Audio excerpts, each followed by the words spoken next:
Masuk. Iya, masuk. Iya, udah.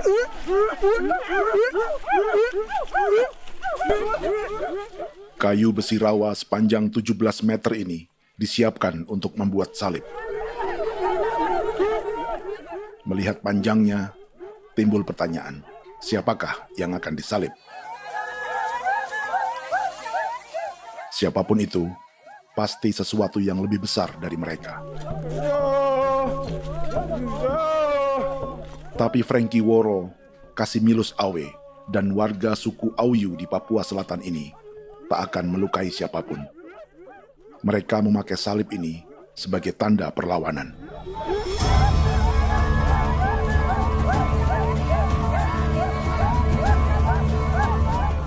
Yang mereka lawan memang lebih besar, yaitu pemerintah Republik Indonesia. Pemerintah sedang mengincar 2,5 juta hektar hutan orang Papua untuk proyek tanaman industri pangan dan energi.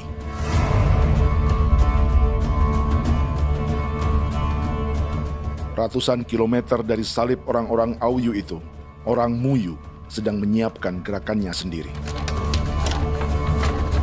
Tapi kali ini dalam bentuk sebuah pesta. Pesta yang disiapkan oleh marga Kimco Jinibju selama 10 tahun.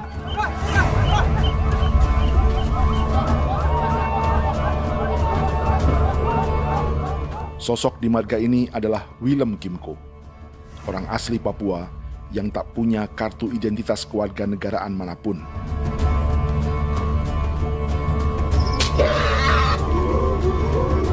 Pesta adat ini sudah cukup langka, tak hanya di Papua, bahkan di kawasan Pasifik dan peradaban Melanesia. Awalnya bayarnya kalau bukan. Intinya hati kau tidak bipnuka, dan jitana ya kati kau beri barang dipo. Kau memang ambil kau kuning. Ada gagasan dan gerakan sosial di balik pesta orang-orang Muyu ini, sama dengan gerakan salib merah yang dimulai orang-orang Auyu. Salib ini akan menjadi yang terbesar dari 1.800 salib merah yang telah ditancapkan berbagai suku di Papua Selatan dalam 10 tahun terakhir. Ribuan salib merah yang dipadukan dengan palang adat adalah tanda larangan yang menyatukan unsur-unsur adat dan agama. Kami percaya bahwa kalau memang kami sudah tidak mampu untuk menyelesaikan persoalan ini, dalam hal ini perusahaan tidak bisa masuk, berarti kami minta bantuan kepada nenek moyang dan Tuhan. Atribut perang orang Auyu ini diukir atau dilukis, digambar di batang salib ini dengan tujuan bahwa kami larang dengan sangat keras. Jadi apabila siapapun, baik dari antara kita sendiri yang melanggar batas ataupun pihak lain yang mengganggu keselamatan hak tanah adat kami, maka kami siap untuk melakukan ancaman perang. Salib-salib ini tidak ditancapkan di halaman-halaman gereja, melainkan di tanah dan hutan adat, di dusun-dusun sagu, dan di tempat-tempat yang disakralkan. Sebab 1.800 palang adat dan salib ini memang bukan semata tentang agama, tapi untuk mencegah negara dan perusahaan memasuki tanah dan hutan adat mereka. Papua bukan negara kosong.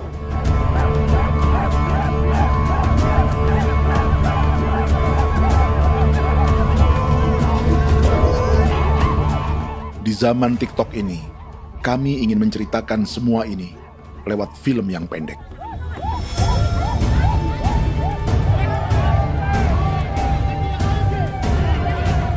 Tapi kami jelas gagal.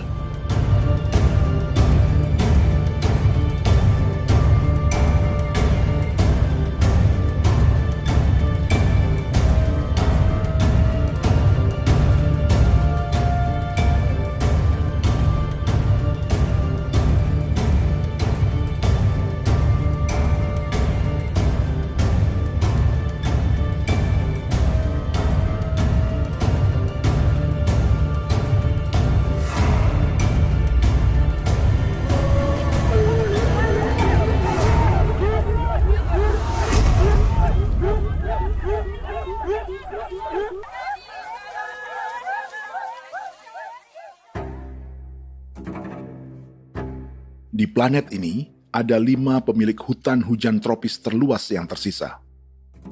Kongo di Afrika, Brazil, Peru, Bolivia, dan Indonesia.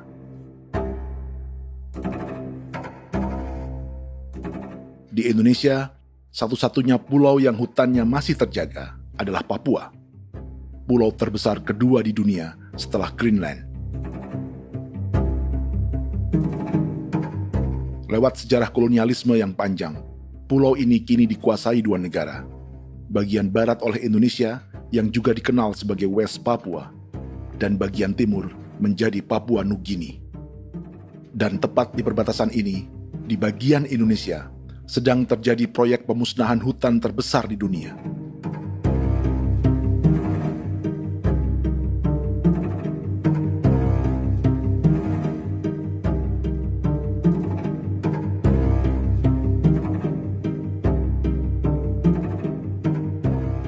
Pemerintah Indonesia sedang membuka lebih dari 2,5 juta hektar hutan untuk sawit, tebu, padi, dan peternakan. Ini disebut proyek strategis nasional untuk lumbung pangan dan energi yang jadi ambisi 3 presiden. Bagian terbesar direncanakan untuk mencetak sawah seluas 1,3 juta hektar. Lalu bagian lain akan ditanami tebu seluas 560.000 hektar untuk gula dan bioetanol. Setiap liter bensin di Indonesia akan dicampur bioetanol 10% atau E10. Ada 10 perusahaan di proyek ini, dan semuanya dimiliki oleh 1 keluarga saja. Berikutnya, ada areal sawit seluas 400.000 hektar untuk biodiesel. Targetnya mencampur 50% solar dengan minyak sawit atau B50. Dan terakhir, pemerintah akan membuka peternakan seluas 380.000 hektar. Jadi, apa yang salah dengan proyek pangan dan energi ini? 5 orang Papua dalam film ini akan menjawabnya.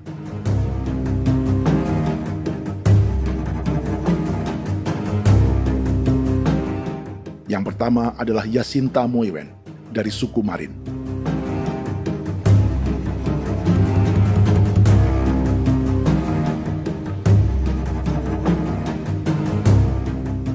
Yasinta dan warga di distrik Ilwayap di Merauke sudah menjadi korban. Hutan dan rawa sebagai sumber pangan dan ekonominya telah dihancurkan.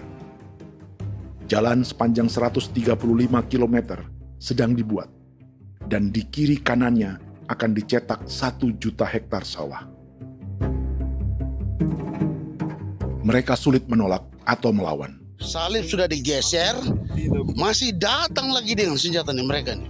Karena proyek ini juga dijaga tentara. Macam-macam senjatanya.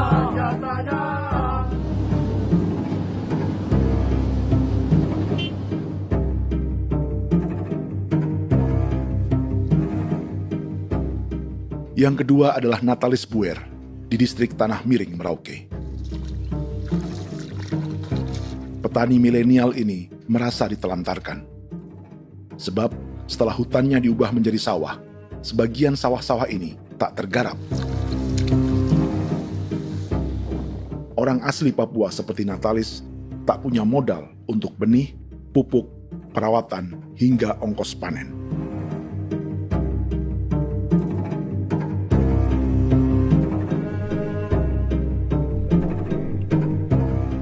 Orang ketiga adalah Vincent Kuipalo dari suku Yenan di distrik Jagebob, Merauke. Vincent dan suku Ye sedang menjadi korban. Hutan adat orang-orang Ye sedang dihancurkan untuk perkebunan tebu dan bioetanol. Tanah mereka juga diincar untuk markas-markas militer, pasukan yang akan menjaga proyek pangan dan energi ini.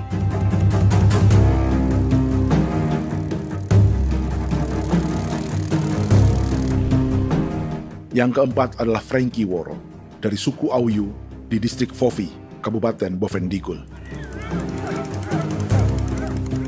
Hutan dan tanah mereka terancam perluasan perkebunan sawit untuk campuran biodiesel atau B50. Orang-orang dari suku Auyu ini adalah calon korban. Merekalah salah satu pelopor gerakan Palang Adat dan Salib Merah. Meski kadang berseberangan dengan gereja yang mereka anggap lebih mendukung pemerintah dan perusahaan. Mereka bahkan sedang merencanakan gerakan yang lebih besar, dengan salib yang lebih besar. Tanah milik Somu Sobisiba itu bahwa tanah ini diciptakan oleh Tuhan dan memberikan warisan kepada kami. Kami ini hanya hak jaga.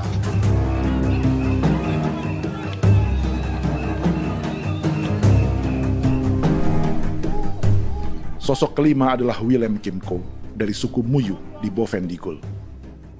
Tokoh adat dari Muyu ini hidup di garis belakang proyek negara, sehingga belum menjadi korban.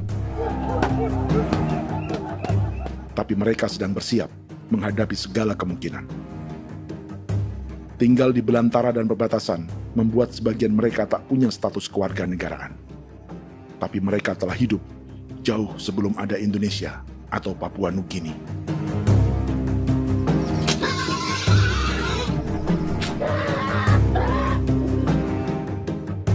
Kelimanya mewakili jutaan orang asli Papua yang sedang terancam eksistensinya.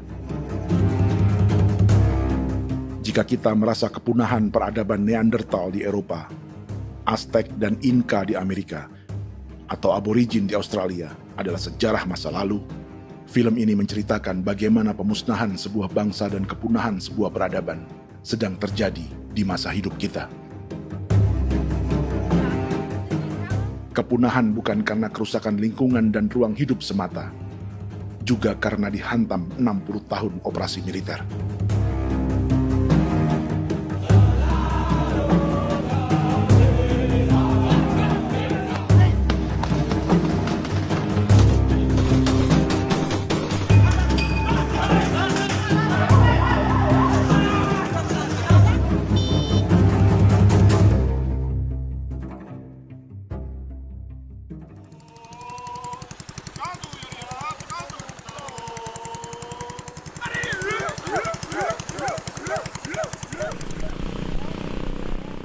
Frankie Woro dan orang-orang Auyu sedang berburu. Tapi lokasi perburuan mereka mulai dikuasai perusahaan perkebunan sawit.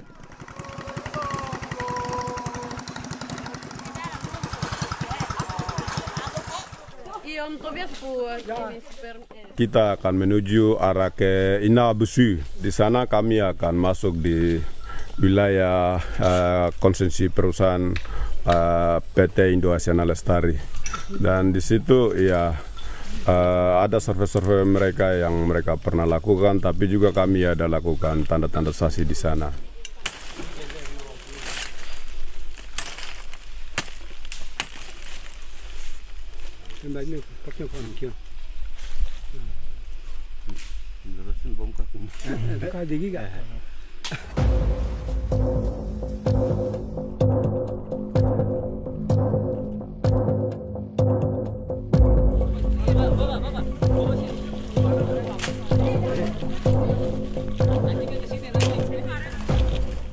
Dapat dengan yang induknya, tapi karena induknya dia lari dan terlambat kerja, akhirnya yang bisa kita dapat dia punya anak ini saja.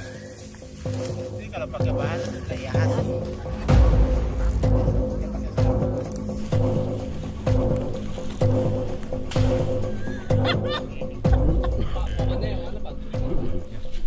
Pohon ini pohon bitanggur, dia punya kayu ini kita biasa gunakan untuk kerja perahu, dan juga kulit depu getanya itu kita pakai untuk kerja ini, panah-panah ini lem, jadikan lem ini, panah-panah. Hutan ini adalah supermarket bagi suku Auyu. Juga lumbung pangan atau bank untuk menyimpan deposito kekayaan alam. Hutan juga tempat yang penuh dengan sejarah suku, situs budaya, dan tempat-tempat sakral. Inilah yang sedang mereka pertahankan dari incaran pemerintah dan perusahaan. Untuk semua alasan ini, mereka menancapkan ribuan salib merah.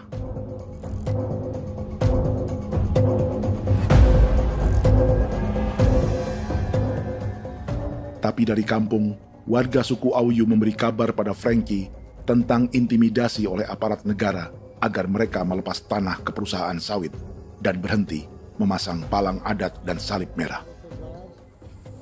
Ada beberapa titik yang saya sudah siap, tetapi di sini emergensi dari saya, terutama di Kampung Sokangon, PT Damai Timber.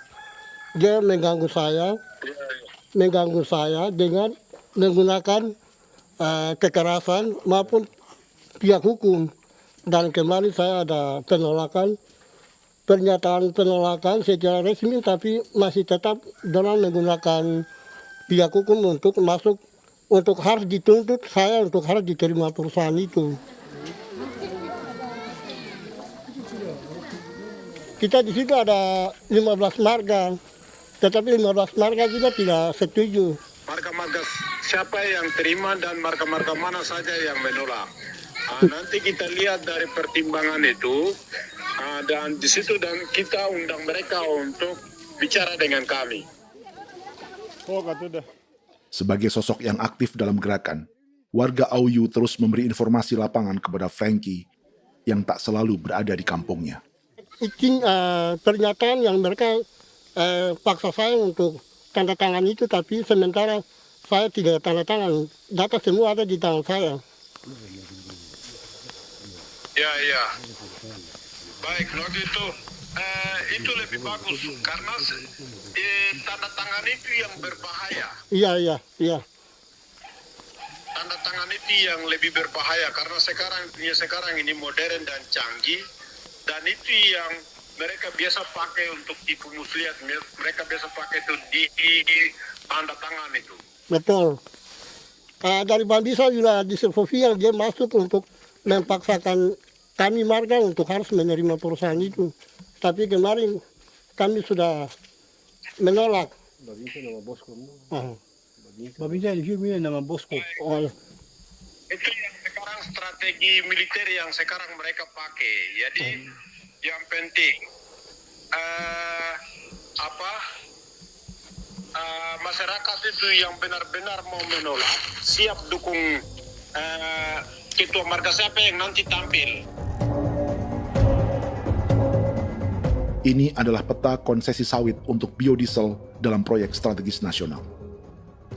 Dan di distrik Fofi inilah, orang-orang Auyu hidup dari sungai dan hutan.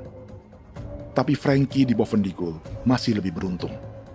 Setidaknya dibandingkan Yasinta Moyen di Merauke yang sudah kehilangan hutan dan rawanya.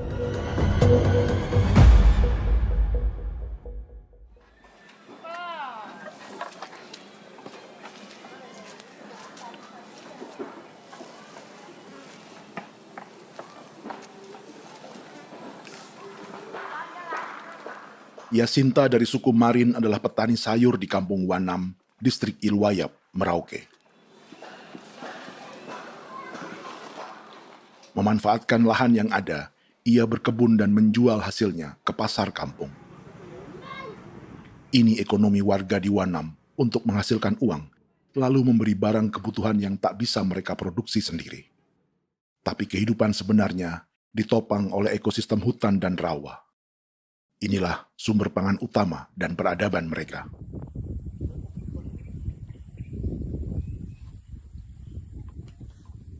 Namun ketenangan ini diusik ketika tiba-tiba pada Mei 2024, di Pelabuhan Wanam datang ratusan alat berat untuk proyek pangan dan energi pemerintah.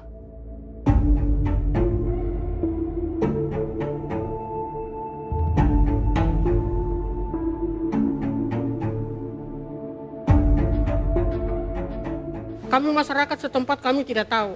Kami kaget pagi-pagi kapal sudah ada di pelabuhan kami.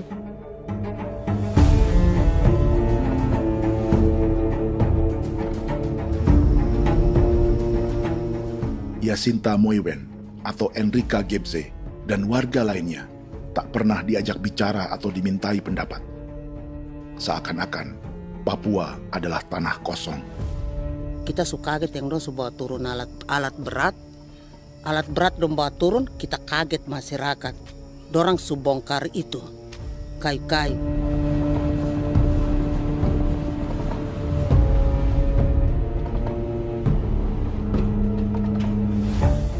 Bersamaan dengan alat-alat berat itu, juga berdatangan tentara Indonesia untuk mengawal proyek pembukaan hutan milik Jacinta.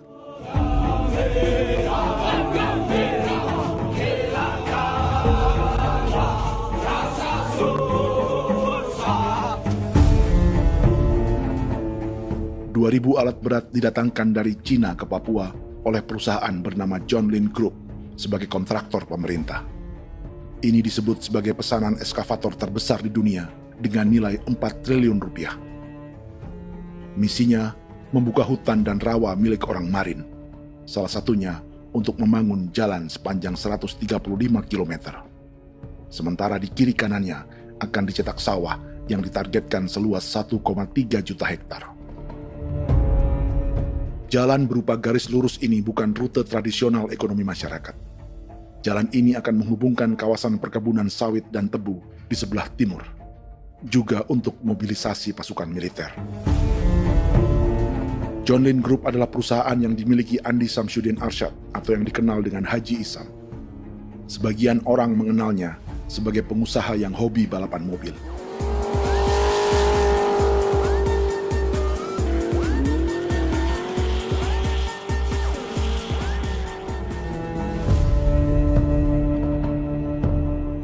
Tapi di Kalimantan, ia berbisnis batu bara, perkebunan sawit, pengolahan karet, penerbangan, perkapalan, dan biodiesel. John Lin Group kini juga menjadi pemilik perkebunan tebu dan pabrik gula terbesar di Indonesia. Sayapnya melebar dari Kalimantan hingga ke Bombana, Sulawesi Tenggara. Perkebunan tebu, pabrik gula, dan industri bioetanol inilah yang juga sedang dikembangkan di Papua.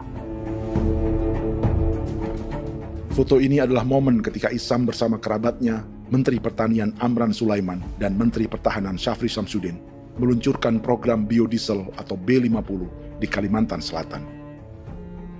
B50 artinya setiap 1 liter solar, 50%-nya akan dicampur minyak sawit. Perusahaannya, PT John Lin Agroraya, menjadi salah satu pemainnya.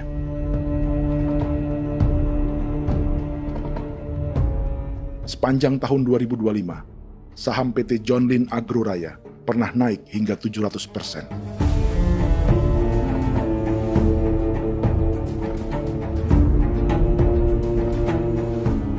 Perusahaan sawitnya yang lain, PT Pradiksi Gunatama, sahamnya bahkan pernah naik 4.000% hanya dalam 1 tahun. Dari harga saham ini saja, nilai kekayaan keluarga Isam diperkirakan mencapai 100 triliun rupiah lebih, menjadikannya salah satu keluarga terkaya di Indonesia dan salah satu pemain penting industri bioenergi. Dan di Papua Selatan inilah sebagian sawit-sawit untuk mendukung program B50 akan ditanam. Inilah tanah orang-orang Wambon, Muyu, Marin, Yei, atau Auyu seperti Frankie Ward.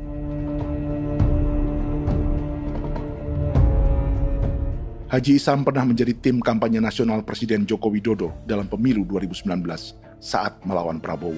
Bintang Mahaputra Utama diberikan kepada Saudara Andi Syamsuddin Arsyad.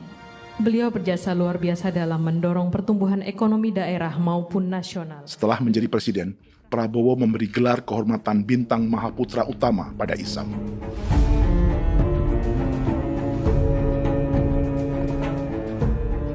Sejumlah menteri Prabowo, juga kerabat dan orang-orang yang pernah bekerja di perusahaan Isam.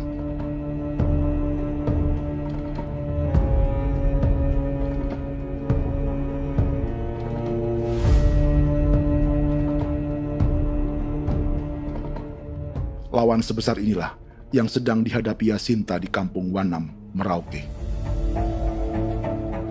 Atau petani perempuan lain seperti Enrika Gebse. Jadi alam kita ini sudah rusak. Jadi kita itu biasa jalan dari sini tuh harus pasang jerat di situ, harus cari makan di situ lagi. Itu tempat-tempat itu pasang-pasang jerat, tempat babi, rusa, sekarang sudah tidak ada lagi.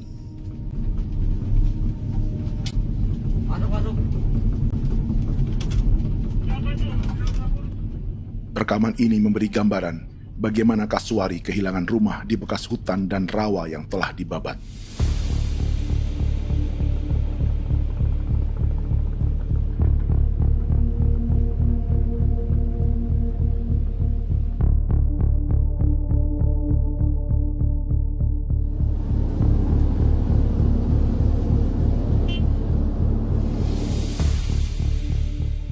Keterlibatan tentara dalam proyek pangan dan energi di Papua memakai dalih bahwa ancaman terhadap negara kini tak hanya perang secara militer, tapi juga melalui pangan dan energi. Kementerian Pertahanan pun terlibat karena proyek ini dianggap operasi militer selain perang. Jadi tugas kamu adalah menjaga sumber cadangan pangan nasional. Macam-macam senjatanya, Proyek ini menambah panjang alasan mempertahankan kehadiran tentara di Papua dalam 60 tahun terakhir.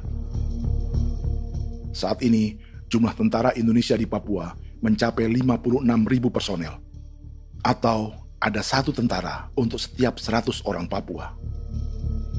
Bandingkan dengan rata-rata nasional, di mana hanya ada 1 tentara untuk 696 penduduk Indonesia. Itu belum termasuk polisi. Artinya, 1 orang Papua dijaga lebih banyak senjata dari rata-rata penduduk Indonesia. Tanah dan hutan diambil secara sepihak untuk kepentingan pembangunan batalion dan bandar antariksa. Ini bentuk perampasan masyarakat. Penolakan kehadiran markas-markas militer terjadi di sejumlah tempat di Papua. Tak hanya karena trauma dan ketakutan, juga karena mengambil tanah-tanah adat.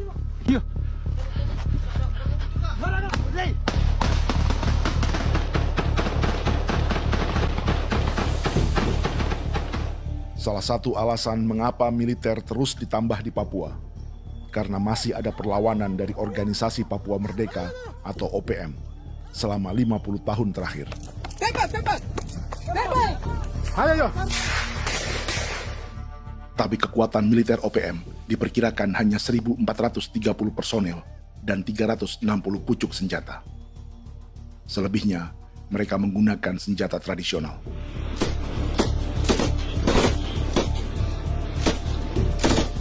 Dengan demikian, kekuatan tentara dan polisi di Papua 58 kali lebih besar dari gerilyawan Organisasi Papua Merdeka.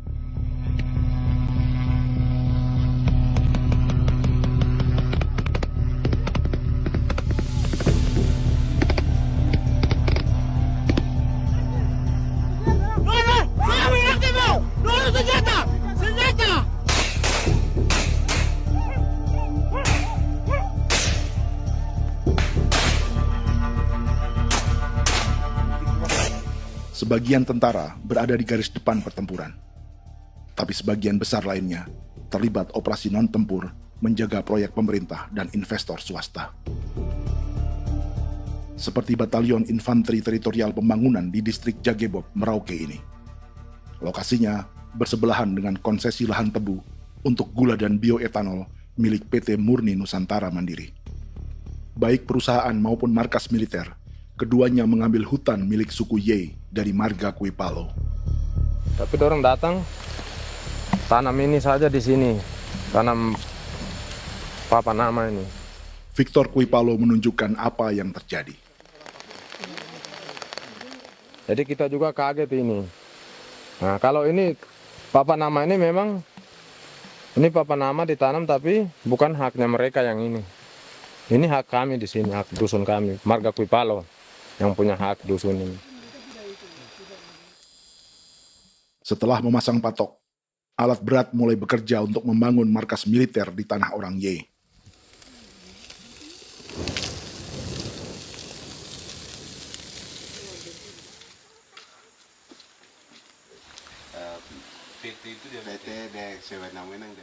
Kehadiran markas militer mengkhawatirkan warga yang pernah mengalami trauma. Takut kenapa? Kalau macam yang awal macam sekarang bu kampung hidup ini kan aman. Terus kenapa harus didirikan korem di sini? Bukankah dengan adanya Korem semakin aman ada tentara di sini? Kalau untuk kampung kayaknya tidak bisa aman kalau ada tentara, paling masyarakat dipukul itu ini. Kalau kampung hidup begini malah saya sejahtera dan saya punya masyarakat. Apa pernah ada pengalaman buruk sebelumnya dengan tentara di daerah sini? Ada yang cerita waktu pos-pos di sini tuh di 13, 12 itu zaman katanya Patimura. Memang kasihan. Malah kita punya orang ini yang dianiaya betul, dipukul. Disuruh kerja bakti tidak mau atau lama mencari, namanya kita pangkur sagu itu butuh waktu 1 minggu. Kalau lama begitu ya paling diseret apa pukul itu. Operasi militer Indonesia di Papua dimulai tahun 1962 lewat Operasi Trikora. Tapi perlawanan bersenjata pertama di Papua baru dilakukan tahun 1965 di Manokwari. Nanti tanggal 1 Mei jam 12.30 pemerintahan di Irian Barat mutlak akan jatuh di tangan.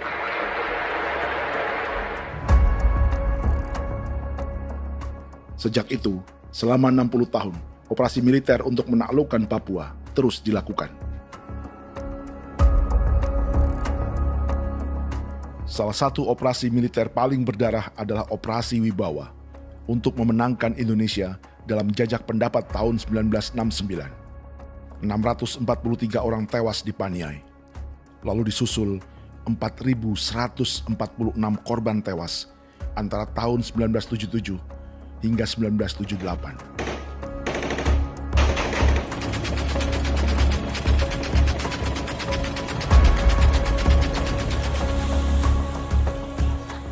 Operasi militer ini menimbulkan gelombang pengungsian hingga kini. Dewan Gereja Papua mencatat 103.000 orang menjadi pengungsi pada tahun 2025 dan nyaris tak diberitakan media-media Jakarta.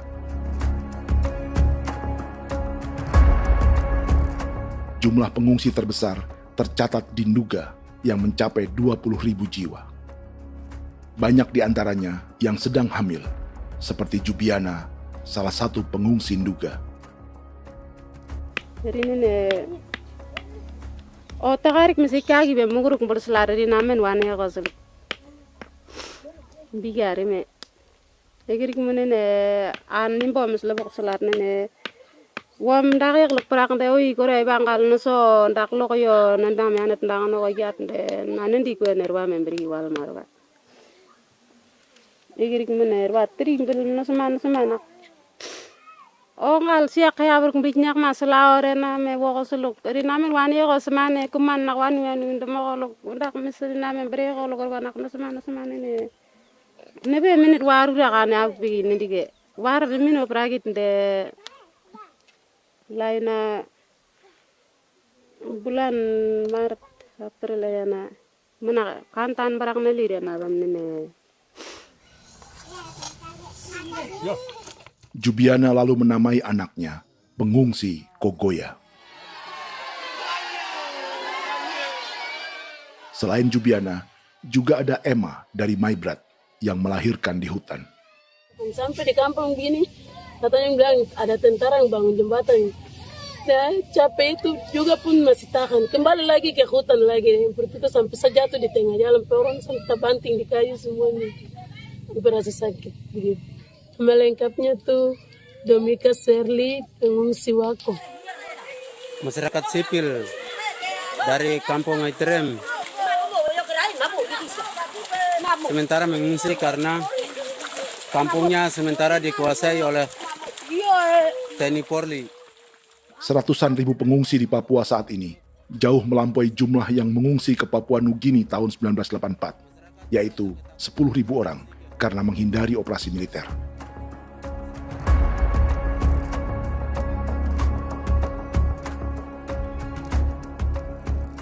Bersamaan dengan operasi militer, eksploitasi sumber daya alam Papua juga dilakukan sejak masuknya tambang emas dan tembaga Freeport pada tahun 1967.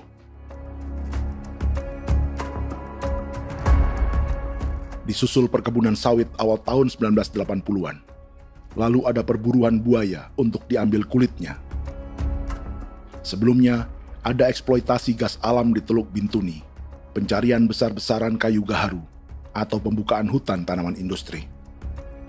Ini belum termasuk perburuan dan perdagangan ikan arwana di selatan Papua, penebangan kayu merbau dari hutan-hutan Jayapura, emas di Blok Wabu Intan Jaya, bahkan nikel di pulau-pulau kecil Raja Ampat.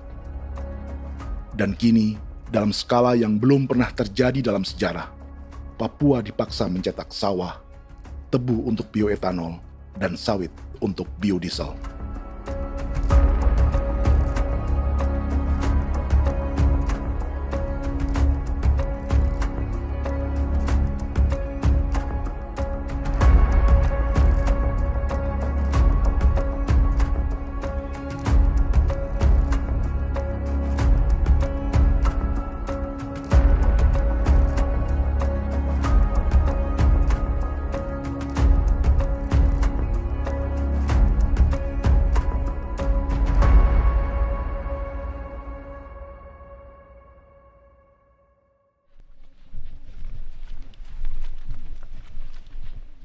Inilah yang sedang menimpa keluarga Vincent dan Victor Kuipalo di Merauke.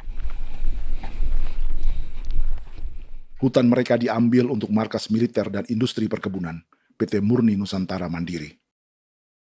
1 dari 10 perusahaan yang diberi konsesi untuk menanam tebu dan memproduksi gula serta bioetanol seluas 52.000 hektar.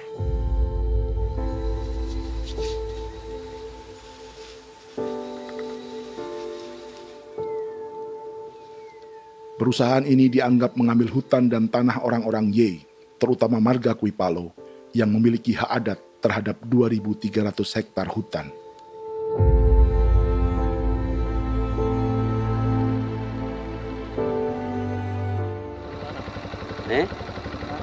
Tentara? Tentara. Oh iya, tentara.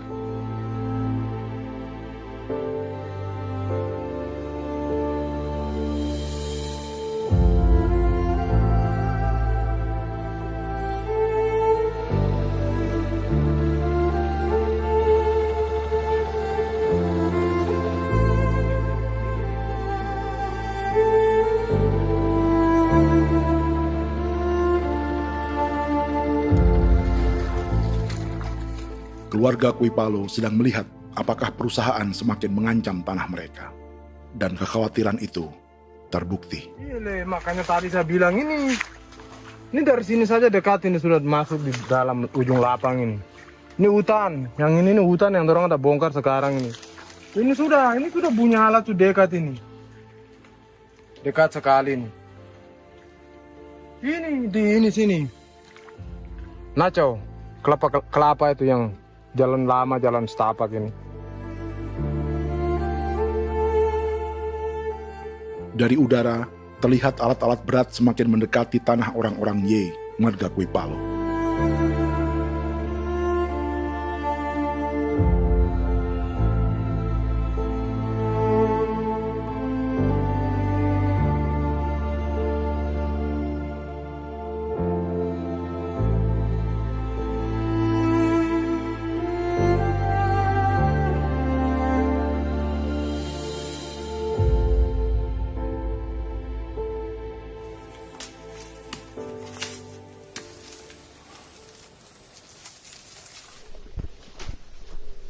Keesokan harinya, Victor dan kerabatnya memberi tanda cat merah di pohon-pohon yang berada di batas tanah mereka.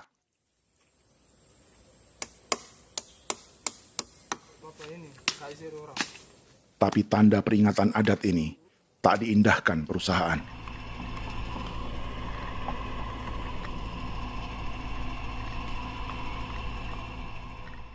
Dua bulan kemudian, perusahaan tetap memasuki tanah marga Kuipalo. Sama. Kami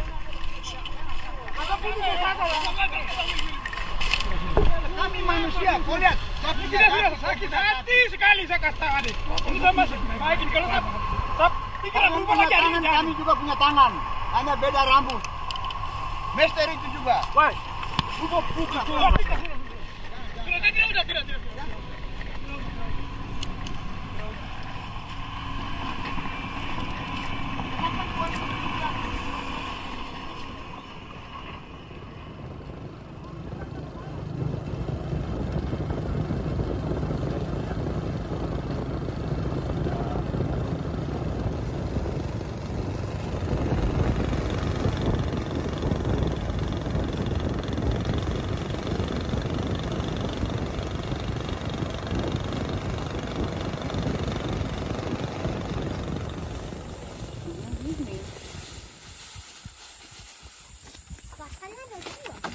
masuk sini.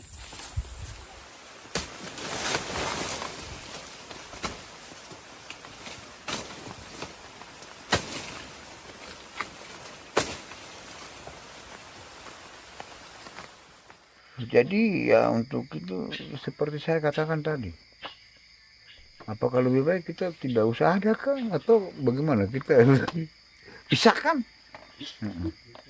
pisahkan dari negara ini kan, jangankan tuh. Saya kemarin bicara sama Daniel, datang sama saya dengan persoalan Kodam ini. Saya bilang Pak Daniel, kalau lebih baik saya ngungsi ke Papua Nugini. Dia bilang, aduh Bapak jangan begitu. Ya memang, kalau tidak bisa menghargai kami, lebih baik pilihan yang itu yang saya memilih. Lebih baik saya pindah dari sini. Saya mengungsi ke Papua Nugini, di negara tetangga. Masih di laut. Apa?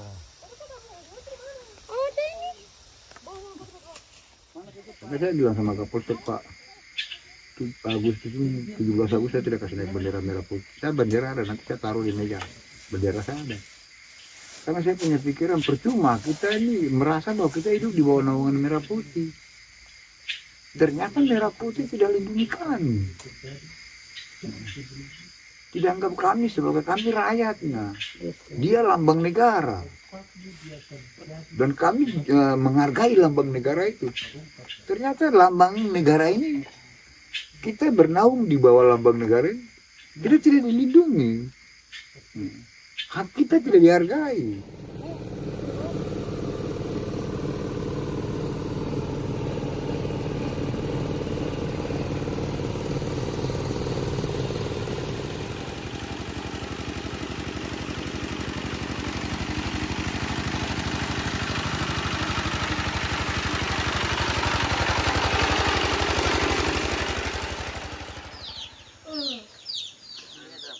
Marga Kuipalo dari suku Ye terus mendapat teror dan intimidasi agar melepas tanah mereka yang hanya dihargai Rp300.000 per hektar.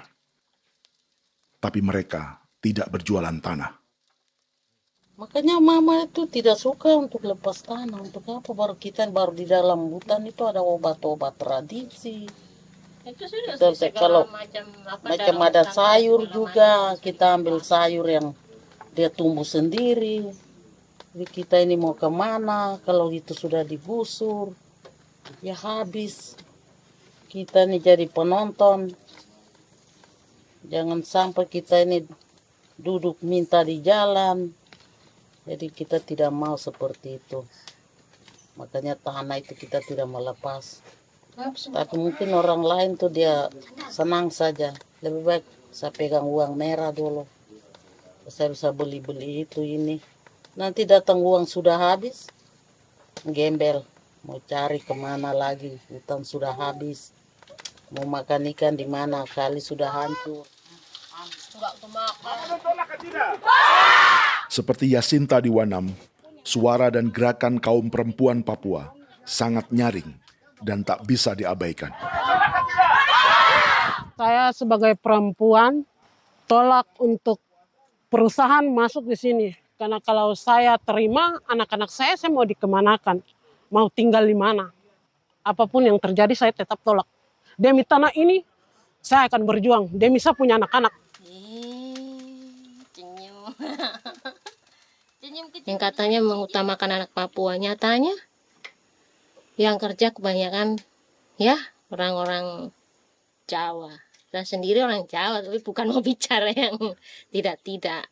Memang kenyataannya seperti orang-orang Papua itu diterbelakangkan, kurang diutamakan, gitu.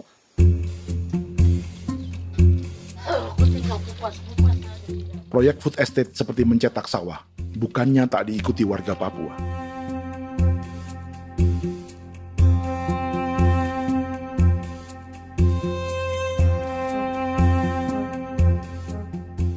Salah satunya Natalis Buer di distrik Tanah Miring, Merauke.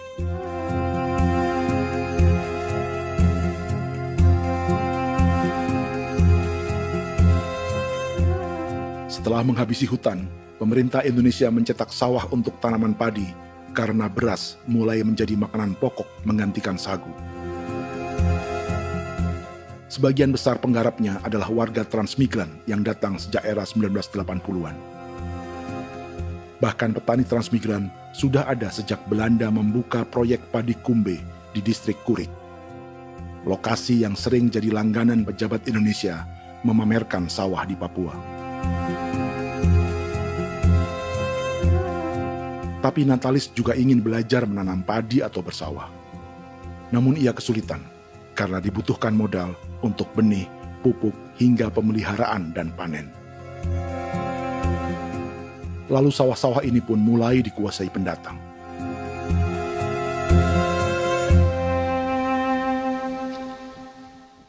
Tapi sejauh ini di kampung kami ini yang saya lihat memang ada kelompok kami punya di sini yang sudah tergabung dalam Gapoktan, kemudian masuk dalam optimalisasi lahan. Tapi baru saya anak asli yang punya lahan di sini. Mereka tidak punya. Pemerintah dalam hal ini adalah Kementerian Pertanian bersama-sama Kementerian Pertahanan yang dalam hal ini pada garis di bawahnya adalah TNI Angkatan Darat, memberikan support yang maksimal kepada masyarakat khususnya di Merauke dalam rangka. Saya kemarin habis 9 juta. 9 juta ya? Iya, 9 juta karena dia sudah tidak dipakai toh. Ya. Perempuan Papua seperti Filomina juga mau bertani. Pemerintah memberi bantuan Rp900.000 per hektar lewat program optimalisasi lahan atau OPLAH.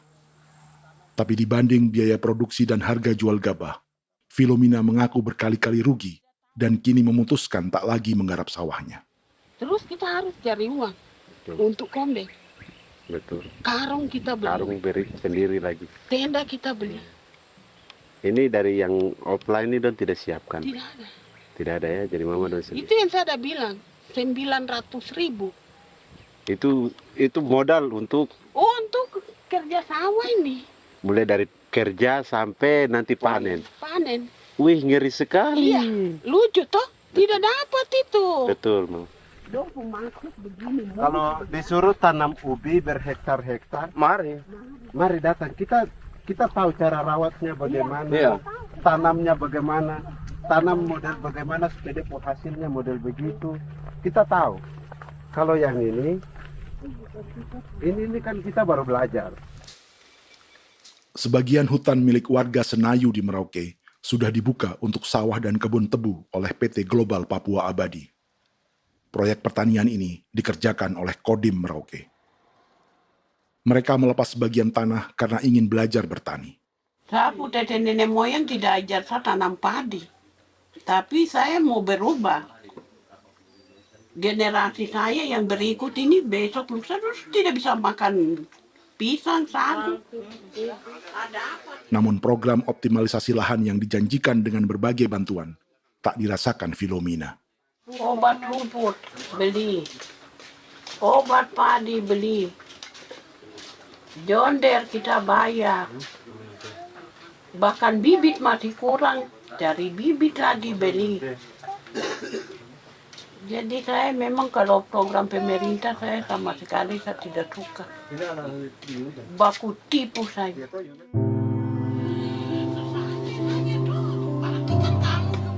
Mereka merasa ditinggalkan sendiri, jatuh bangun belajar bertani padi.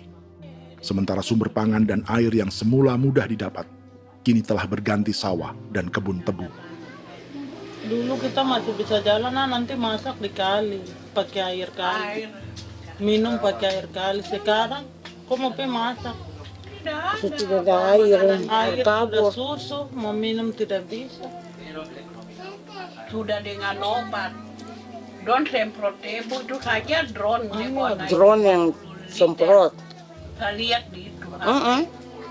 Jadi kita bukan drone yang terbang di atas untuk disemprot. Iya, itu semprot obat. Dong lempar pupuk di bawah ya dia mengalir ke kali. Mengalir ke kali, ke rawa-rawa.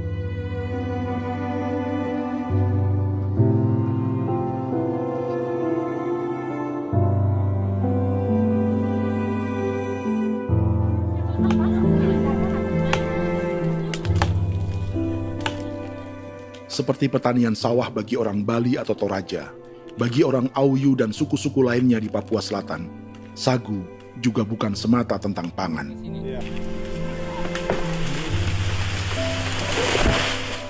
Bagi orang Auyu dan Marin, sagu adalah kerabat, sosok orang tua, sosok nenek moyang yang harus dijaga dan dilindungi. Lagi bikin apa mama ini mama? Pakai toko itu sagu.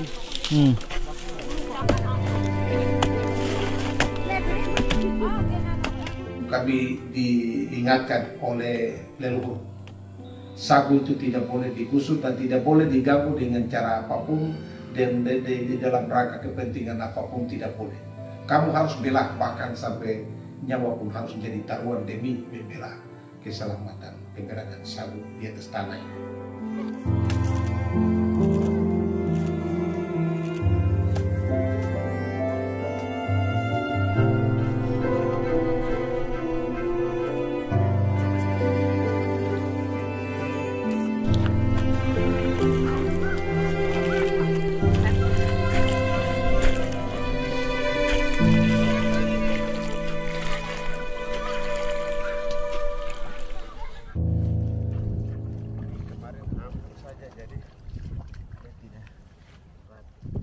Menurut Natalis, pemerintah di Jakarta mendefinisikan lumbung pangan semata urusan beras dan mencetak sawah.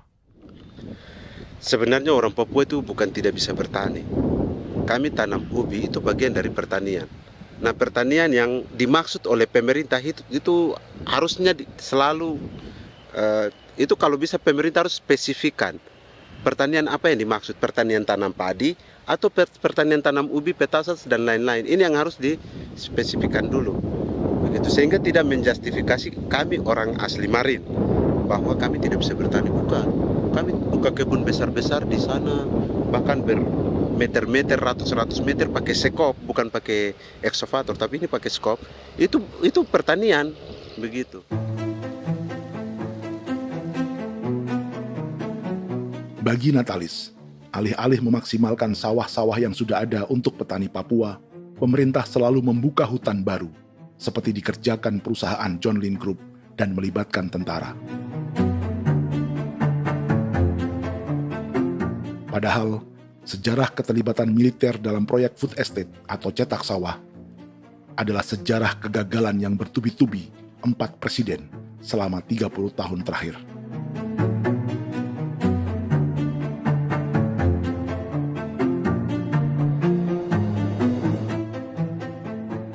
Papua bukan yang pertama menjadi proyek lumbung pangan yang melibatkan tentara. Kalimantan telah menjadi korban 30 tahun sebelumnya.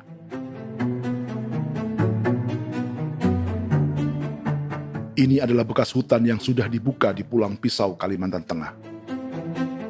Tahun 1996, di era Presiden Jenderal Soeharto, ia menghabisi 1 juta hutan di lahan gambut untuk mencetak sawah demi memenuhi ambisi swasembada beras, bukan swasembada pangan.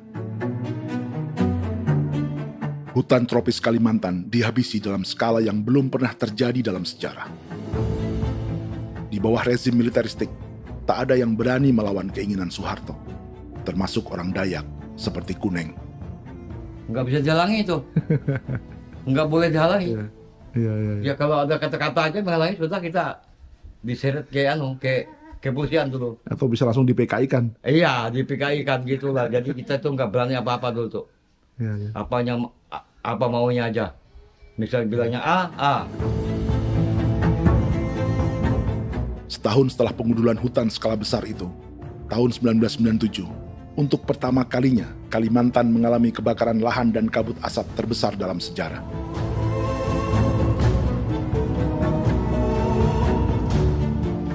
Sebagai ilustrasi, ini kondisi kabut asap tahun 2015.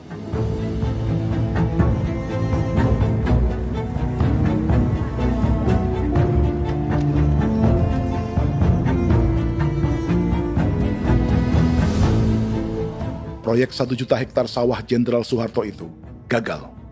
Bendungan dan saluran irigasi mangkrak hingga kini. Mei 1998, rezim Soeharto tumbang. 2 tahun setelah ia menumbangkan jutaan hektar pohon di Kalimantan. Setiap tahun, lokasi ini menyumbang kebakaran dan kabut asap yang merugikan jutaan orang. Sawah yang berhasil di Kalimantan justru bukan sawah yang dibangun Jenderal Soeharto, melainkan yang dirintis para transmigran sejak era 1980-an. Sawah-sawah inilah yang ikut digarap oleh militer di era Presiden Joko Widodo. Dan hasil dari proyek food estate Presiden Jokowi itu sama sekali jong nih, nggak ada harapan lagi sudah seperti ini. Tapi Jokowi terus memperluas area food estate hingga 16.000 hektar. Presiden Jokowi juga menyerahkan urusan lumbung pangan ini kepada Prabowo yang saat itu menjadi Menteri Pertahanan. Salah satunya di Kabupaten Gunung Mas, Kalimantan Tengah, untuk membuka perkebunan singkong seluas 31.000 hektar. Food estate singkong Jenderal Prabowo ini dimulai dengan membuka 600 hektar hutan di Tawai Baru. Proyek singkong untuk bioetanol ini pun dijaga tentara. Dan seperti Jenderal Soeharto, proyek Jenderal Prabowo ini pun gagal.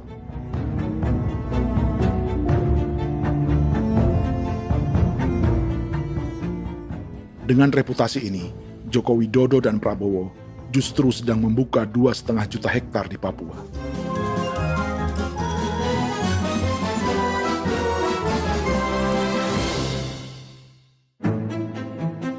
Setelah Jenderal Soeharto, Presiden Jenderal Susilo Bambang Yudhoyono juga mencoba membuka food estate di Papua sejak tahun 2010. Namanya Merauke Integrated Food and Energy Estate atau MIFE. Proyek ini juga gagal. Lalu di lokasi yang sama, Jokowi berusaha meneruskan dengan proyek mencetak sawah 1,2 juta hektar yang juga gagal. Sekarang yang paling siap adalah 1,2 hektar. Yang 1,2 juta hektar.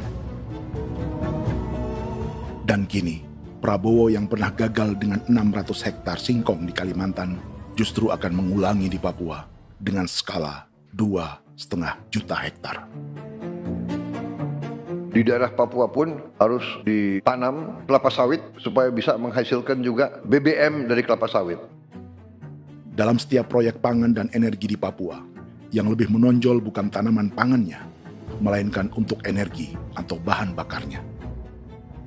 Sawit untuk biodiesel dan tebu untuk industri bioetanol. Ada 10 perusahaan yang diberi konsesi hingga 0,5 juta hektar untuk tebu. Dan 10 perusahaan itu dimiliki oleh 1 keluarga saja.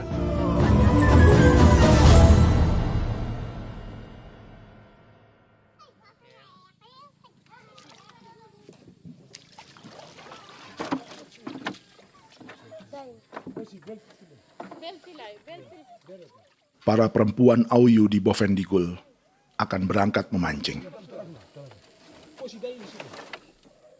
Priska Beni membantu menyiapkan perahu.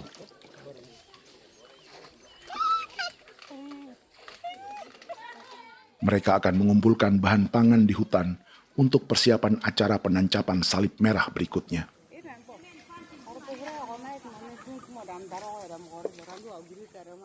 Priska sudah mengambil posisi memancing.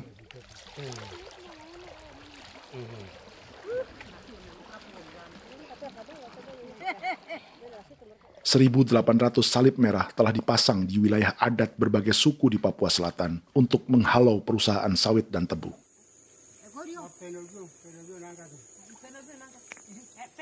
Maria Tebung yang paling muda datang membawa hasil. 2 ekor ikan gastor alias gabus toraja. Sebagai generasi Z, pendidikannya sampai sekolah dasar. Di perusahaan perkebunan seperti sawit atau tebu, ijazah SD hanya bisa menjadi buruh kasar. Tapi ia tak tertarik. Karena kita hidup itu dari alam, kita pancing, juga di darat, bawa anjing, terus bikin pagar sagu, dapat babi, bawa baru kita makan. Jadi kita tidak mau perusahaan masuk. Kita tidak akan terima. Sementara Priska Beni masih mencari peruntungan. Tapi baginya, menjadi nelayan di Sungai Fofi masih lebih baik daripada bekerja 9 tahun di perkebunan sawit. Sudah pengalaman, jadi kita tidak mau lagi. Seberapa lama ketika kerja itu? Selama di sana. 9 tahun di sana. 9 tahun? Saya baru pulang dari perusahaan. Selama 9 tahun kerja di sawit, bisa punya rumah kah? Atau tidak. Motor kah? Tidak. Johnson kah? Tidak. Cuma makan saja. Pendapatan juga kan tidak lebih. Habis dimakan.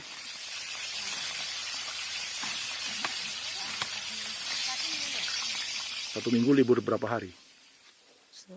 Tidak libur. Minggu tetap kerja? Tetap kerja. Tidak bisa ke gereja? Hari Minggu kerja. Hari Minggu juga kerja. Jadi dia tidak mengenal agama perusahaan itu. Di grup perusahaan sawit Korindo, Priska digaji 2 juta rupiah per bulan dan tinggal di mes karyawan. Tapi gaji itu dipotong bahan makanan atau BAMA rata-rata 1 juta rupiah setiap bulan. Korindo adalah grup perusahaan yang salah satu usahanya adalah hutan tanaman industri dan sawit di Bovendigul dan Merauke. Di Papua, mereka memakai bendera PT Tunas Sarwa Ema.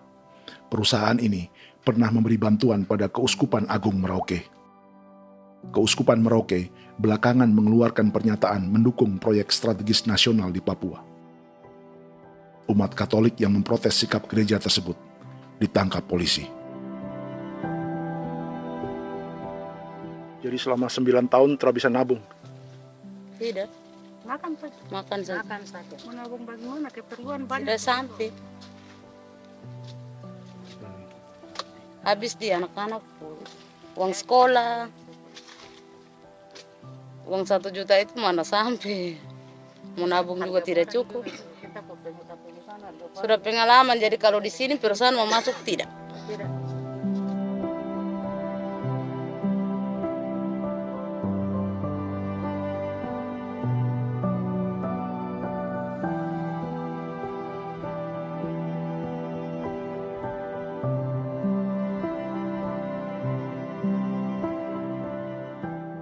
Dan menu makan siang seperti ini agaknya sulit bagi buruh sawit atau tebu yang digaji 2 juta rupiah per bulan. Generasi Z seperti Maria Tebung atau generasi milenial seperti Priska Beni punya matematika ekonominya sendiri. Sawit untuk biodiesel atau tebu untuk bioetanol tak akan ada bedanya bagi mereka.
Perkebunan tebu 1,5 juta hektar di Merauke adalah ide 3 presiden untuk menggenjot penggunaan bioenergi sebagai campuran bahan bakar fosil.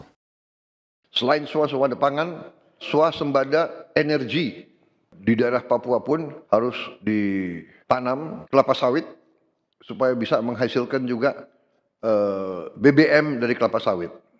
Juga tebu menghasilkan etanol. Singkong, kasava juga untuk menghasilkan etanol. Bioetanol adalah bahan bakar nabati atau tumbuhan yang dapat dicampur dengan bensin. Sama dengan program biodiesel yang mencampur solar dengan minyak sawit. Pertamina saat ini sudah menjual BBM bioetanol dengan campuran 5% yang dipasarkan dengan merek Pertamax Green 95. Tapi pemerintah ingin menaikkan kadarnya menjadi 10% atau E10. Maka ke depan kita akan mendorong untuk ada E10. Kemarin malam sudah kami rapat dengan Bapak Presiden.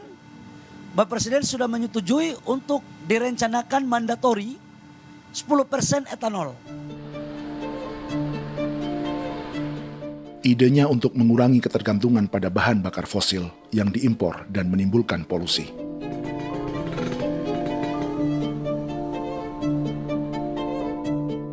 Tapi bioetanol bukannya tak mengorbankan lingkungan, hutan, rawa, dan manusia.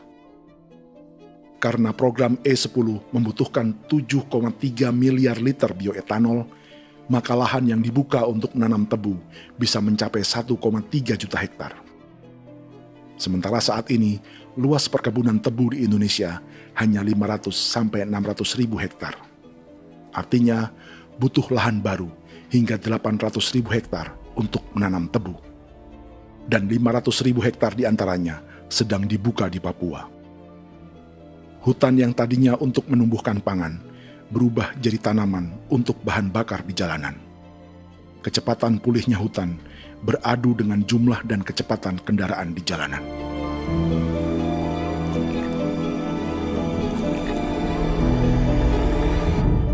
Dahaga terhadap energi tak pernah bisa dipuaskan. Setelah minyak sawit untuk biodiesel, dunia kini merambah singkong, jagung, dan tebu untuk bioetanol.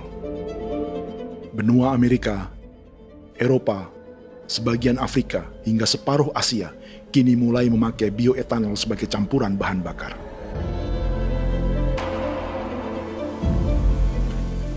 Selain perebutan lahan, masa depan dunia juga dibayangi semakin mahalnya harga pangan karena persaingan antara perut manusia dengan tangki kendaraan. Ini adalah lokasi perkebunan tebu dan bioetanol PT Murni Nusantara Mandiri yang mengancam tanah Vincent Quipalo dan orang-orang Ye di Merauke. Beberapa kilometer di selatan adalah PT Global Papua Abadi yang mengancam tanah orang-orang Muyu dan Marin. Dua perusahaan ini adalah bagian dari 10 perusahaan yang mendapat konsesi lahan untuk tebu dan bioetanol di Merauke. Batas konsesi mereka bahkan sama dengan batas negara Indonesia dengan Papua Nugini. Salah satu ciri bahwa peta konsesi ini dibuat di Jakarta dari atas meja. Sama seperti kolonial Inggris dan Belanda ketika mereka membagi Pulau Papua dengan garis lurus pada abad 19. Seakan Papua adalah tanah kosong. Bedanya, meski peta konsesi ini mengatur batas 10 perusahaan, tapi perusahaan-perusahaan ini sebenarnya dimiliki oleh satu keluarga saja. Ini nama 9 dari 10 perusahaan tebu dan bioetanol di Merauke, Papua. 99% saham mereka dimiliki sebuah perusahaan bernama PT Merauke Nusantara Manis. Sementara 1% sisanya dimiliki PT Merauke Gula Mandiri. Tapi saham kedua perusahaan ini dimiliki PT Merauke Sugar Group. Dan perusahaan ini, 90% sahamnya dimiliki pengusaha bernama Angelia Bonaventure Sudirman, serta perusahaan bernama Zico Trust dan Resource Harvest. Lalu 10% lainnya dikuasai PT Papua Energi Abadi, yang pemiliknya adalah Dudi Christian dan Angel Madeline. Sekarang, mari kita lihat siapa mereka. Angelia Sudirman adalah keponakan dari salah satu konglomerat sawit Indonesia, Martias Fangiono. 9 perusahaan di Papua ini berada di bawah bendera Merauke Sugar Group. Dan Merauke Sugar Group hanya satu dari 7 grup perusahaan milik keluarga Fangiono.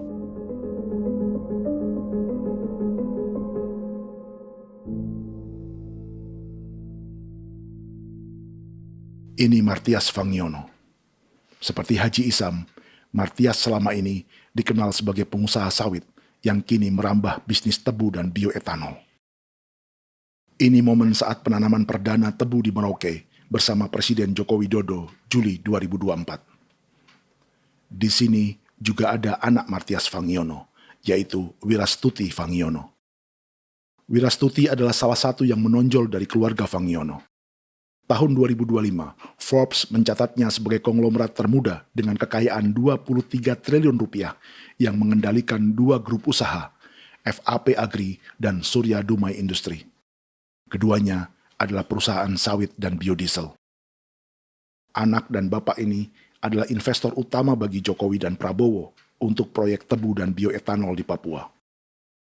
Sementara yang ini adalah Martua Sitorus, pemilik raksasa agribisnis dunia, Wilmar International, yang juga memegang konsesi sawit di Papua lewat berbagai perusahaan. Tapi Martua kini memakai bendera baru, yaitu KPN Corporation atau Karunia Prima Nastari.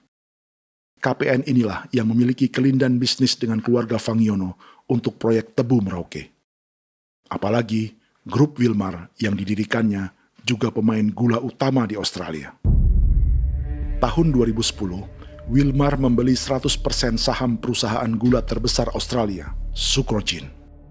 Akuisisi senilai 1,5 miliar dolar Amerika ini langsung menjadikan Wilmar pemain tebu terbesar kelima dunia. Sebagian bibit tebu yang ditanam di Merauke adalah varietas yang dikembangkan Lembaga Riset Gula Australia atau Sugar Research Australia. Sugar Research Australia lalu menjalin kontrak pengembangan bibit dengan PT Global Papua Abadi milik Fangiono. Tapi masalahnya, Sugar Research Australia adalah badan publik yang tugasnya memajukan petani tebu dan sebagian dananya berasal dari pajak warga Australia. Itu artinya, warga Australia membiayai pengembangan bibit tebu untuk investor dan pemerintah Indonesia. Dokumen ini menunjukkan bahwa lembaga yang dibiayai warga Australia itu pernah memiliki kontrak penyediaan bibit dengan PT Global Papua Abadi milik keluarga Fangiono. Kontrak itu baru berakhir pada November 2024. Artinya, saat Presiden Jokowi dan keluarga Fangiono menanam bibit tebu pada Juli 2024 ini, kontrak itu masih berlaku. Nama lain dalam keluarga ini adalah Siliandra Fangiono, yang pada tahun 2024 dijuluki Raja Sawit Termuda dengan kekayaan 39 triliun rupiah dalam catatan Forbes. Ia mengendalikan grup First Resources. Secara umum, keluarga Fangiono memiliki 20 perusahaan di Sumatera, 32 perusahaan di Kalimantan, 1 di Jakarta, 2 di Singapura, dan 25 perusahaan di Papua. Di Papua, perusahaannya tersebar dari Sorong, Mapi, hingga Merauke. Para politikus dan pejabat Indonesia terus membesarkan konglomerasi, meski Martias Fangiono pernah divonis 1,5 tahun penjara karena kasus pembalakan liar dan kebun sawit ilegal tahun 2007. Sementara tahun 2022, Wilmar terlibat kasus korupsi ekspor minyak sawit dan divonis mengembalikan kerugian negara 11,8 triliun rupiah. Tumpukan uang ini disebut sebagai pembayaran dari grup Wilmar yang diterima secara simbolis oleh Presiden Prabowo pada Juni 2025 lalu. Tapi peran raksasa biodiesel dan bioetanol dunia ini belum akan surut di Indonesia. Bahkan sebaliknya. Sebuah dokumen presentasi bisnis dari Wilmar International Limited pada tahun 2010 ini bisa menjadi petunjuk. Presentasi ini bagian dari proses pembelian 100% saham raksasa tebu Australia, Sucrogin. Dalam presentasi ini, Wilmar mengaku ditawari konsesi lahan 200.000 hektar di Papua, atau dulu disebut Irian Jaya, untuk menanam tebu. Dengan penerbangan hanya 2,5 jam dari kantor Sucrogin di kota Townsville ke Merauke, Wilmar akan mengawinkan bisnis gula dan bioetanolnya menjadi pemain dunia. Dan lokasi yang diincar oleh Wilmar adalah distrik Ilwayap di Merauke, kampung halaman Yasinta Moiwen. Dan persis disinilah, 14 tahun kemudian, ribuan eskavator John Lynn Group milik Haji Isam mulai membuka hutan sebagai kontraktor pemerintah. Presentasi dan gagasan ini dibuat oleh Wilmar pada Juli tahun 2010. Sebulan kemudian, Agustus 2010, pemerintah Presiden Susilo Bambang Yudhoyono meluncurkan proyek Lumbung Pangan dan Energi Merauke atau Merauke Integrated Food and Energy Estate. Targetnya membuka lahan 1 juta hektar dalam 5 klaster yang masing-masing 200.000 hektar. angka yang sama dengan presentasi Wilmar. 5 tahun kemudian, 2015, giliran Presiden Joko Widodo yang mau melanjutkan proyek pangan dan energi 1,2 juta hektar. Menjelang pensiun sebagai presiden, Jokowi kembali menggencarkan proyek ini dan melibatkan Prabowo sebagai Menteri Pertahanan. Jokowi lalu mendukung Prabowo sebagai presiden berpasangan dengan anaknya, Gibran Rakabuming Raka sebagai wakil presiden. Kini, setelah menjadi presiden, giliran Prabowo yang melanjutkan proyek bioetanol dan biodiesel dengan memobilisasi militer dan melibatkan pejabat-pejabat yang juga para elit partai koalisinya.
Tahun lalu, hutan-hutan di Pulau Jawa dalam waktu singkat berubah menjadi perkebunan tebu di bawah rezim kolonial Belanda.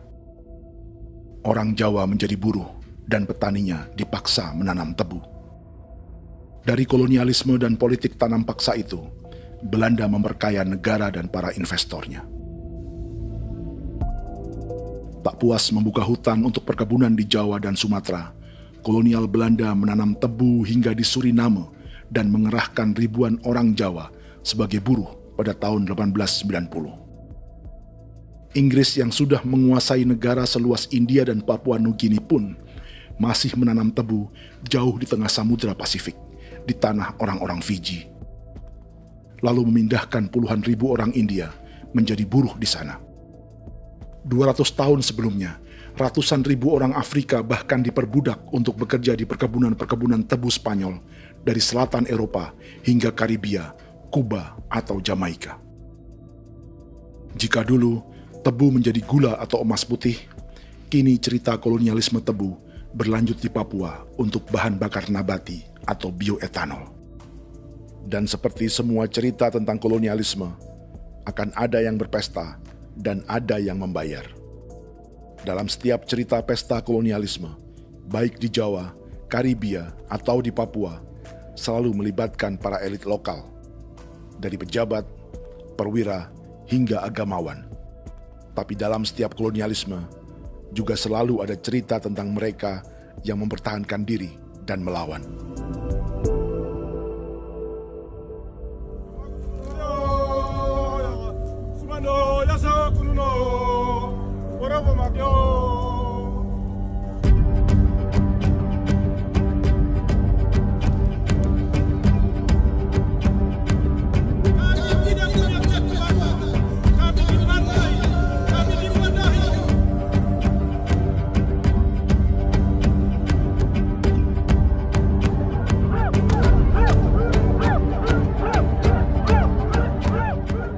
Sejarah Gereja Katolik banyak pemimpin-pemimpin yang adalah tanda petik itu adalah Judas-Judas juga. Jadi itu sudah pasti karena itu adalah manusia. Nah, satu sisi sebagai manusia dalam perjalanan digoda, apalagi ada dalam posisi-posisi jabatan ya mungkin banyak tawaran-tawaran lain, lalu disitulah terjadi pergeseran keberpihakannya kepada misi gereja tadi itu untuk umat, untuk mereka yang tertindas. Orang kirim eksavator, orang kirim tentara, orang kirim polisi. Pukul kami bukan pencuri, kami tidak pernah mencuri orang barang. Kami tidak pernah menangis ke orang lain. Kami tidak pernah menangis ke kita bapak mama, kami menangis kepadamu. Tuhan kami lemah. Mesti datang ada dia kata begini hijau cikui ya. Orang datang ke bangsa kami, ke wilayah kami untuk kasih habis kami.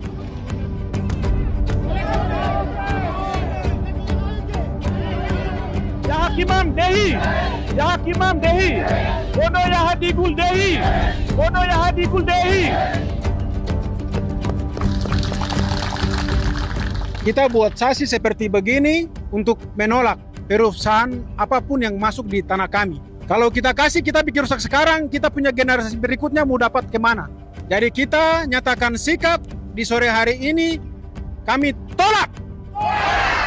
Apa yang dilakukan pemerintah untuk PSN adalah kejahatan. Pemerintah bagian dari kejahatan, aktor perusak dan pembunuh terhadap negara, terhadap alam, hutan, terhadap manusia. Jadi negara jadi aktor pembunuh. Jadi Pilatusnya siapa? Negara, pemerintah Jakarta ini.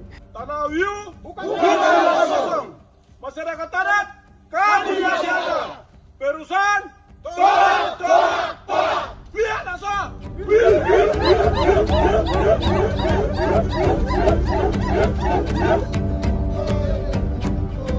Jika tanah adat dan hutan adat hilang, kami mau hidup di mana? Maka di sini saya mau bilang, negara jangan tipu-tipu kami lagi.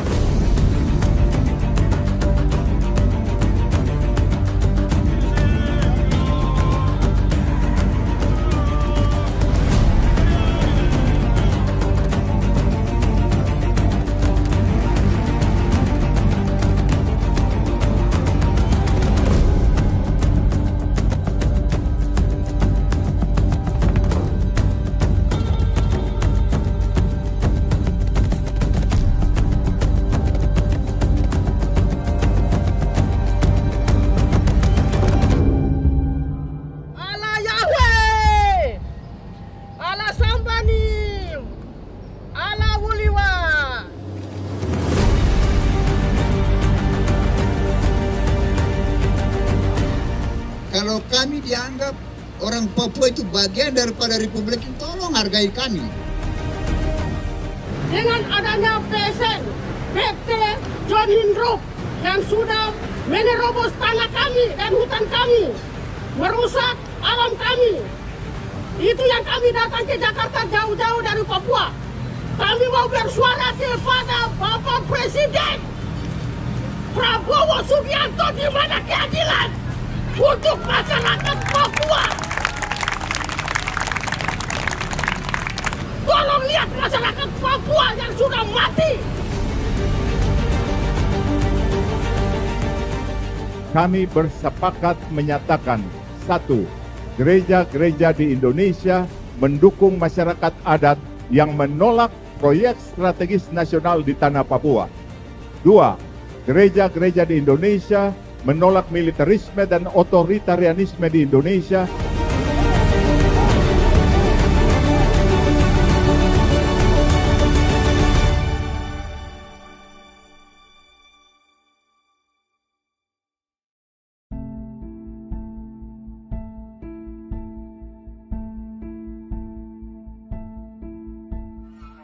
Kita sering merasa banyak hal buruk sudah jadi cerita sejarah. Dan kita sekarang hidup lebih baik, lebih beradab, atau mustahil melakukan kejahatan seperti di masa lalu. Kita tidak lagi menghukum mati orang dengan memenggal kepalanya. Kita menembaknya atau menyuntik racun agar tertidur dan mati. Tapi ada hal-hal yang tak berubah. Salah satu pembantaian yang kuat di ingatan kita adalah kejahatan Nazi atau genosida di Rwanda. Padahal pembantaian juga sedang terjadi di masa kita, seperti di Gaza, Palestina. Penghancuran sebuah peradaban seperti Indian di Amerika atau aborigin di Australia juga kita anggap masa lalu. Sekarang kita merasa lebih baik dan lebih toleran. Padahal proses penghancuran bahkan pemusnahan yang sama sedang terjadi terhadap bangsa Melanesia di Papua. Begitu juga dengan praktik kolonialisme. Kita merasa penjajahan seperti dilakukan Portugis, Inggris, atau Belanda sudah menjadi sejarah. Dan Indonesia tidak mungkin menjajah. Padahal itulah yang sedang terjadi dan dirasakan di Papua.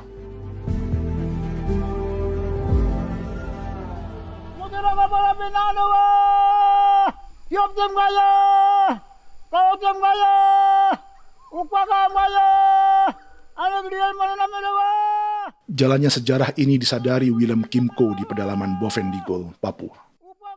Hidup terpencil dan tak tersentuh urusan negara bukan berarti selalu aman.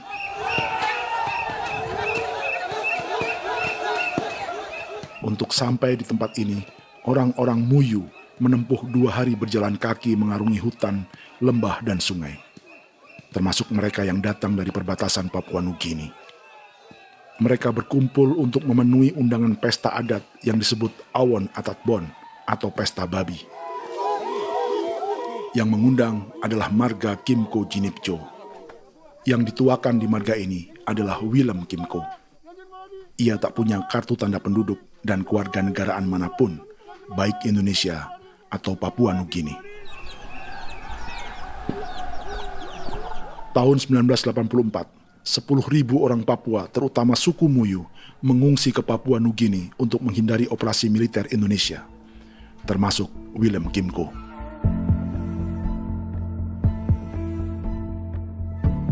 Apa yang membuat pesta adat ini istimewa? Apa bedanya dengan acara serupa yang dihadiri pejabat, tokoh agama, LSM, atau yang direkam oleh kru televisi dan konten kreator? 13, 14, 15, 18. Pertama, untuk membuat pesta babi, orang Muyu perlu persiapan selama 10 tahun. Sebab, babi-babi yang akan jadi bagian dari pesta ini tak boleh dibeli, alias harus dipelihara sendiri. Babi-babi ini bukan bantuan pejabat pemerintah, gereja, atau LSM.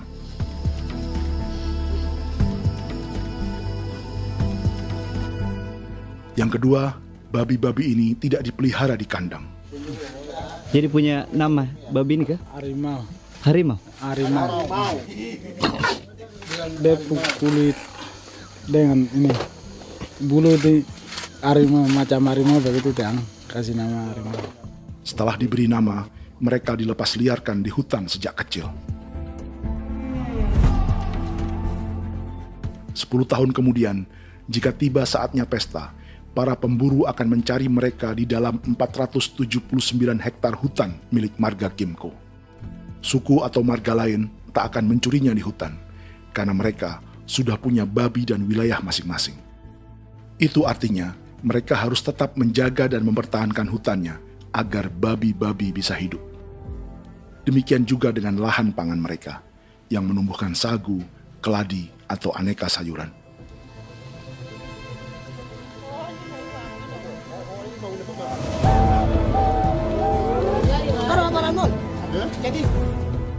Yang ketiga, dalam Awon Atatbon atau pesta babi, binatang ini tidak dimakan secara gratis. Setiap marga atau klan dalam suku Muyu akan membayar jerih payah tuan rumah menjaga hutan dan memelihara babi.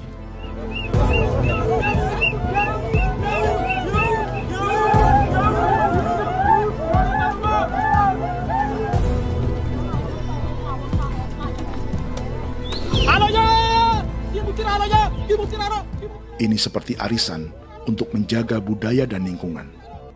Bagian dari budaya dan ekonomi timbal balik yang ditandai dengan siklus memberi dan menerima.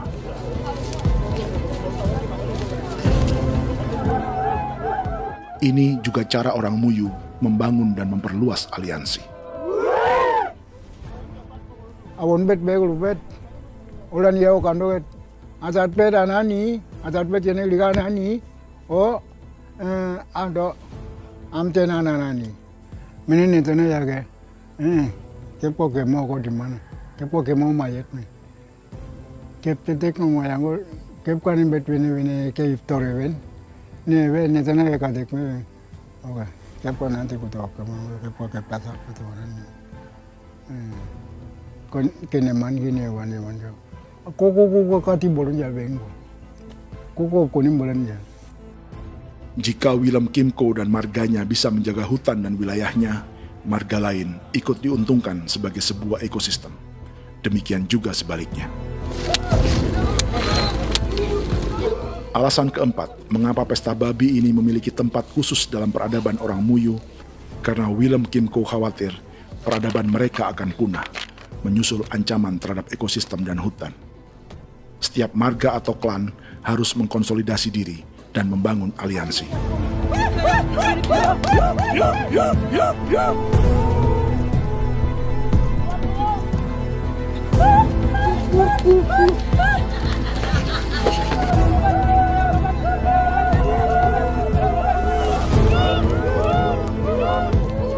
Kekhawatiran Willem dan orang-orang Muyu tak berlebihan.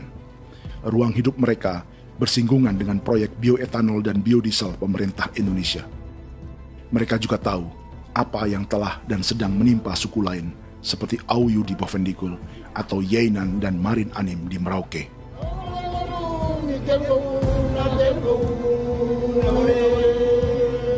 Jika suku-suku lain menggunakan palang adat dan salib merah sebagai gerakan perlawanan, orang-orang Muyu memakai pesta babi untuk mempersiapkan diri dan konsolidasi.